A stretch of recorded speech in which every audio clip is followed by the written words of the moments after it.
and obviously you've got the slot for the DS games, and the stylus is actually bigger and comes out of the unit.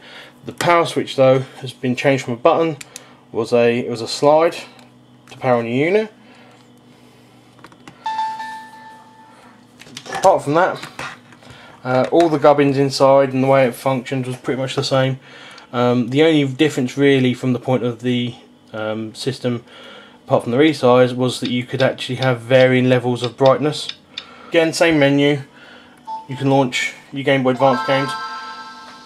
Again, with me, I have mine set up to the top screen, purely because that's the way I wanted to do it. We'll turn it off to go back. And obviously your Nintendo DS games are launchable from there as well. You can set both the DS and the DS Lite up to auto launch games, but I like to keep the option to do other things while I turn the unit on. So that's that. Then obviously 2 years ago now, at E3, Nintendo came out with a sneak announcement that they were going to release another DS. It was this one, Nintendo DSi. About the same size as the Game Boy Lite, bit slimmer, bit narrow, bit longer, slightly bit longer, but not as marginally bigger. The main difference is you've still got the headphone jack and the mic port. Power button's been moved to a push button again. Got D-pad, select start, YA, L and R buttons, cartridge slot, new power socket again. The stylus comes out the same way. It's about a little bit shorter, about the same size as the one on the Lite. The removal of the GBA slot, they didn't want to do that, and they also integrated a camera, front-facing camera, as well as an outwardly facing camera, as well as an SD card slot. To enable you to download games via the DSiWare system. So we can throw the cartridge in there. This is actually a Japanese DSi, which I picked up when I was in Japan when it first came out. So as you can see there, all the warnings in Japanese. They overhauled the operating system for it, so you've got this more touch flow type feel, very slidey. You have access to things like the cameras, music player. It has improved Wi-Fi over the DS and the DS Lite, so you actually have the ability to surf the internet and obviously download games that can be stored to either the built-in memory to the DS or to the SD card for playing.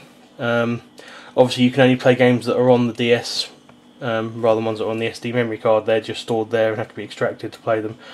At the moment, I don't know whether maybe they might release a firmware update, but again, with the release of the DSi XL's been out, and the soon to be released the soon to be released 3DS, it's really a question whether they will offer those features.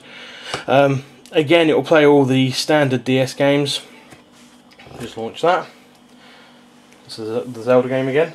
However, one thing that not a lot of people know about the DSi is that it's actually got twice the processing power and twice the RAM. So it's actually twice as powerful as the original DS. Now the reason for that is so that you could do things along the line of augmented reality. So you could use the camera to play a game, and it'll take a video of your normal surroundings and introduce game elements into the picture. These features, there's not really any games that use these features. I think there's actually two across, one released in Japan and one released in America. Also with the DSi, it is region locked for DSi games. Now obviously that's not going to affect anyone now because there's only been two released, and they've been not very well if they've even been released. I think one of them's only been released so far. And they came on white carts, similar size to the DS. Similar to DS carts, but they're white. This is actually a black cart, which is infrared receiver cart for things, which is the same as the one you get for Pokemon, things like that. So that's like the whole lot of the Nintendo handhelds. obviously soon we're going to have the 3DS. I'm guessing it's going to be region locked again. I'm also guessing that the unit will probably come in at what the current price of the DSi XL is, and I'm hoping it will be released probably October, follow a similar launch plan as the DSi and the DSi XL, or DSi LL if you're in Japan, where it's a release October November release in Japan, and basically push for a worldwide release by the time we hit March of 2011. Don't know. Time will tell. Nintendo didn't release any details of release date or anything like that. They have put out things saying it will be out by you'll be out globally by March 2011, but no dates of which region is going to get it first, or if it's region locked, or if anything. They even say that the design of the unit that was shown at E3 is not even the finished unit. So time will tell, but obviously Nintendo are still pushing on with making their handheld games consoles, and they're striving to make them better. And to be honest, you've seen what I've got, and for the last 20 plus years now, I've been more than happy with what Nintendo provide to me for portable gaming. So that's it. That's the video I wanted to do. Show you guys these things. So that's it. See you all around.